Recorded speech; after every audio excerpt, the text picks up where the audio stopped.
दर्शकों, Gondwana news land में आपका हार्दिक स्वागत है। आज हम अपने स्टूडियो में एक ऐसी शख्सियत से आपका परिचय कराने जा रहे हैं जो महाकौशल क्षेत्र में अपनी पहचान बना चुके हैं। ये किसी पहचान के मोहताज नहीं है। इन्होंने अपने छात्र जीवन से लेकर अब तक समाज के दमित, दलित और आदिवासी वर्ग के लिए विशेष काम किया है और यह काम करते करते इन्होंने राष्ट्रीय महाकौशल राष्ट्रीय पार्टी का गठन किया है। और आज हम इन्हीं से इस महाकौशल राष्ट्रीय पार्टी के संबंध में कुछ जानकारी, आपको महत्वपूर्ण जानकारी से आपको अवगत करा रहे हैं। नमस्कार सतीश जी। जी नमस्कार। सभी लोगों को जय महाकौशल, जय भारत, जय जवाहर। गोंडवाना लैंड न्यूज के जो दर्शक हैं और सभी लोगों को भारत के 135 करोड़ जनता को, सभी को जोहार और नए वर्ष की बहुत बहुत शुभकामनाएं। महाकौशल राष्ट्रीय पार्टी 9 नवंबर 2020 को इसकी स्थापना हमने की है। इसके पहले 20-25 वर्ष का हमारा जो जीवन रहा संघर्ष का, जवानी के दिनों में बहुजन समाज पार्टी पे हमने काम किया, बाद में गोंडवाना गणतंत्र पार्टी के आंदोलन में काम किया। पर एक ऐसी परिस्थिति निर्मित हुई जब महाकौशल क्षेत्र में लोगों को लग रहा था, वंचित तबके के लोगों को, दलित है, आदिवासी है, पिछड़े हैं, गरीब हैं, उनके बीच में नेतृत्व का अभाव जब लगा, तब सभी लोगों से सलाह मशवरा करके गांव गरीब किसान की जो लड़ाई है, इसको लड़ने के लिए हमने महाकौशल राष्ट्रीय पार्टी का निर्माण 9 नवंबर 2020 को किया। अच्छा, आप राजनीति में आपका आने का कारण क्या है? जी, बहुत सही प्रश्न आपने उठाया है। राजनीति में आने का कारण ये है, यदि हम राजनीति में भाग नहीं लेते, इसका मतलब ये है कि जो भारत का जो संविधान आपको अधिकार देता है, उन अधिकारों का अपहरण हो रहा है। क्योंकि दुनिया के जितने काम राजनीति से हल होते हैं।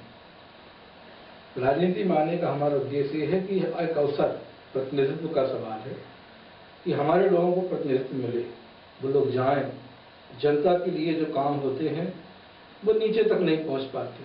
आज़ादी के 75 वर्षों के बाद भी आज भी गांव में आप चले जाओ, पूरे महाकौशल में सिवनी है, बालाघाट है, मंडला है, छिंदवाड़ा है, नरसिंहपुर है, डिंडोरी है, जबलपुर, इन इलाकों में बहुत तेजी से पलायन हो रहा है, विस्थापित हो रहे हैं लोग। और सरकार की नीति भी यहाँ बड़े बड़े बांध बनाई, यहाँ के लोग पानी पीने के लिए तरस रहे हैं, बाहर पानी दिया जा रहा है। तो राजनीति में हमारा आने का उद्देश्य ये है कि हमको एक अवसर मिले प्रतिनिधित्व करने का, और जो भारत के संवैधानिक अधिकार हैं वंचित तबके के लोगों के लिए, उनको उन अधिकारों के प्रति जागरूक करना, इसलिए हम लोग राजनीति में यहाँ आए। आपकी पार्टी की मुख्य विचारधारा क्या है? महाकौशल राष्ट्रीय पार्टी की मुख्य विचारधारा जल, जंगल और जमीन को लेकर है। हमने 5 सिद्धांत में पार्टी बनाई। पहला सिद्धांत है स्वच्छ पेयजल के लिए। आज पूरे देश में, प्रदेश में, विश्व में दूषित पानी पीने से मृत्यु दर की संख्या बढ़ी है। और जो हमारे पुरातन, हमारा जो सांस्कृतिक धरोहर थी, कुएं थे, बावली थे, तालाब थे, ये समाप्त हो रहे हैं। आज से 40-50 साल पहले कुएं का पानी पीते थे, तो प्रकृति ने कुएं में ऐसा कुछ व्यवस्था किया था जिसमें ऐसे जीव जंतु होते थे जो पानी को फिल्टर करते थे, पर वो परंपरा खत्म हो गई। आज बिस्लरी का हम पानी पी रहे हैं, 20 रुपये लीटर का पानी पी रहे हैं। तो ये हमारा पहला उद्देश्य है, स्वच्छ पेयजल की लड़ाई लड़ना। दूसरा हमारा जो उद्देश्य है, जनता जन आंदोलन चलाना। जब जनता के लिए कोई काम होते हैं, गरीब हैं, वंचित तबके के लोग हैं, हमेशा जब भी कोई सरकार कोई नीति लेके आती है, तो विशेष तौर से आदिवासी क्षेत्रों में, उन्हीं क्षेत्रों में उनको विस्थापित किया जाता है। हमेशा से। तो जन आंदोलन चलाने का हमारा जो उद्देश्य है कि छोटी छोटी जो समस्या आती है उसके लिए आंदोलन चलाना, ये दूसरा पॉइंट है। तीसरा हमारा पॉइंट है ग्राम स्वावलंबन, यानी हम गांव के लोगों को ग्राम स्वावलंबी बनाएंगे कि गांव में रह करके ही सीमित साधन में जीविकोपार्जन के कार्य करते हुए समाज और देश की उन्नति के लिए कार्य करना। अगला हमारा पॉइंट है खदानों की और वनों की दुर्दशा को रोकना। आज पूरा आप देख लो, पूरे मध्य प्रदेश के अंदर में, पूरे देश के अंदर में जितने भी पेड़ हैं डेवलपमेंट के नाम से काटे गए। अभी बसवाहा में बहुत सारे पेड़ों की कटाई वहाँ चल रही है। जब भी यहाँ कंस्ट्रक्शन का काम होता है तो पेड़ काटे जाते हैं, लेकिन पेड़ लगाए नहीं जाते। खदानों की दुर्दशा को रोकना हमारा उद्देश्य है। गांव में रेत है, मिट्टी है, ईंट है, गिट्टी है, गांव की चीजें हैं। तो जब गांव का व्यक्ति को मकान बनाना होता है तो वहाँ की वो नदी की रेत मुफ्त लेके आना चाहिए, मतलब ग्राम सभा निःशुल्क उसको दे। परंतु बड़े बड़े ठेकेदार रहने वाले कहीं और के हैं, ठेका कहाँ का लेते हैं, हमारी नर्मदा का, हमारी नदियों के ठेकेदार वहां से आते हैं और यहाँ का दोहन हो रहा है। सरकार की पास भी खजाने में पैसा नहीं जाता।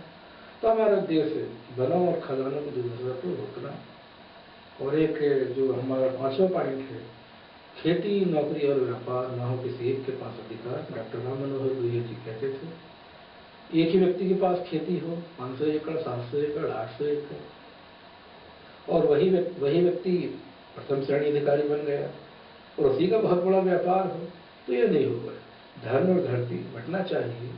ये 5 सिद्धांतों में हमने पार्टी को खड़ा किया है और कार्यकर्ताओं को इसी बात को हम समझा रहे हैं।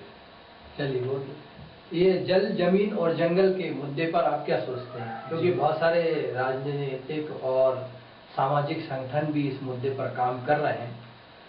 हमसे पहले जितने भी लोगों ने इसमें काम किया राजनीतिक दलों में, उनकी कथनी और करनी में फर्क है।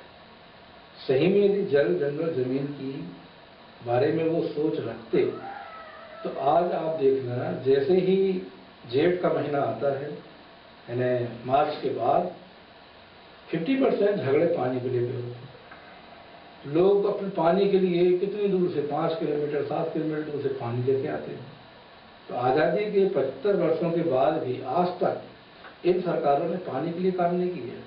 और जंगल की हम बात करें तो गांव का गरीब आदमी मध्य प्रदेश में बहुत सारे ट्राइबल क्षेत्रों में पैसा एक्ट लगा हुआ है 1860 का, उसमें स्पष्ट लिखा है ग्राम सभा। तो ग्राम सभा तय करेगी, गांव का रहने वाला जो व्यक्ति है 4 पाई की लकड़ी लेके आएगा, उसकी वन संपदा में उसका अधिकार है। लेकिन वन अधिकारी जो हैं हमारे लोगों को जबरदस्ती परेशान करते हैं। पैसा एक्ट का यहाँ पालन नहीं हो पा रहा है, कागज में तो है, लेकिन जिला के कलेक्टर जो महोदय हैं वो भी प्रभाव में है लोगों के, लेकिन वंचित तबके के लोग जाग रहे हैं। जमीन की हम बात करें तो आज भी गांव के अंदर में जितनी भी जमीनें थी तो उन जमीनों में काश्त करने लगे हैं बड़े बड़े सामंतवादी लोग गांव के जो हैं, तो वो उनमें खेती करने लगे। पहले खेती साल में 2 बार होती थी, अब गर्मी की खेती होने लगी। सब सामंतवादी लोगों ने उन लोगों ने कब्जा करके रखा है और गरीबों के पास जमीन नहीं है। और हम चाहते हैं कि सरकार, हमारा जो उद्देश्य है हमारी पार्टी का, कि आवासीय पट्टे नहीं मालिकाना हक मिले, उनकी बही बने और उनके लिए अच्छा काम हो। तो जल, जंगल और जमीन का जो मामला है, जमीन का झगड़ा है, कहीं कहीं जमीन किसी के नाम पे किसी को दे देते हैं। तो इसलिए हमारे महाकौशल राष्ट्रीय पार्टी का उद्देश्य है इन आंदोलनों को लेकर के जनता के बीच